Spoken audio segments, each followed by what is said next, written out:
parle. Chaque jour, Charles et Carole vous présentent la leçon de l'école du sabbat.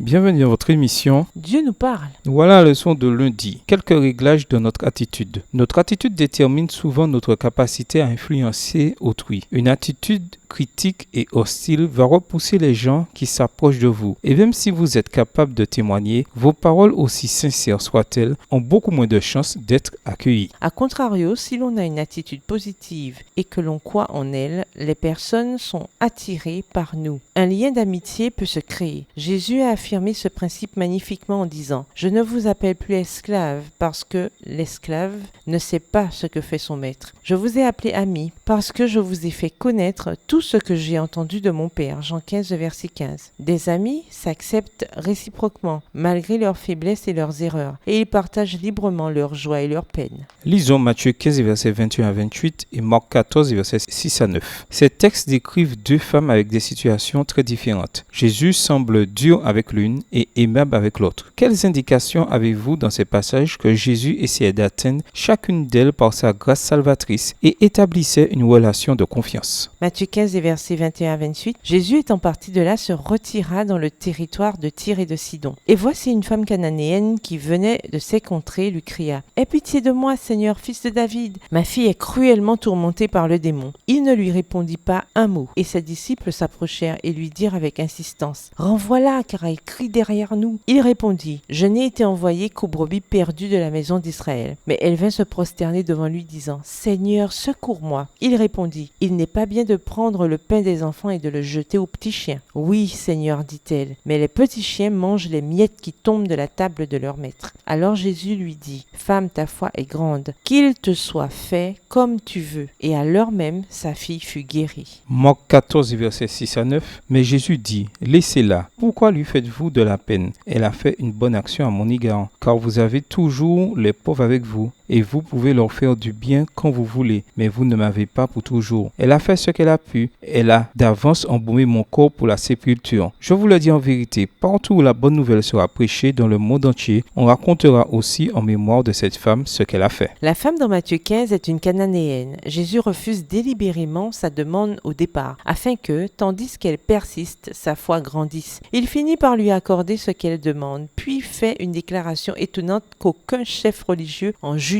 à cette époque n'aurait faite à une pauvre femme cananéenne. Il dit en public « Ô femme, grande est ta foi » Matthieu 15, verset 28. Il lui fait l'un des plus grands compliments qu'un chef religieux puisse faire. Vous imaginez combien son cœur s'est réjoui et sa vie a été changée? La femme qui oint les pieds de Jésus avec un parfum de grand prix est une juive, une femme de mauvaise réputation, une femme qui a échoué et péché souvent, mais une femme qui a été pardonnée, transformée et qui est devenue une nouvelle création. Quand les autres le critiquent, Jésus la complimente et approuve ce qu'elle fait. Il déclare, partout où la bonne nouvelle sera proclamée dans le monde entier, on racontera aussi en mémoire de cette femme ce qu'elle a fait. Marc 14, verset 9. Au vu des deux histoires que nous avons lues ci-dessus, quel est l'essentiel d'une attitude victorieuse et positive? Quel genre d'ajustement devez-vous faire dans votre attitude, non seulement concernant le témoignage, mais la vie en général? Au revoir. Et à demain si Dieu veut.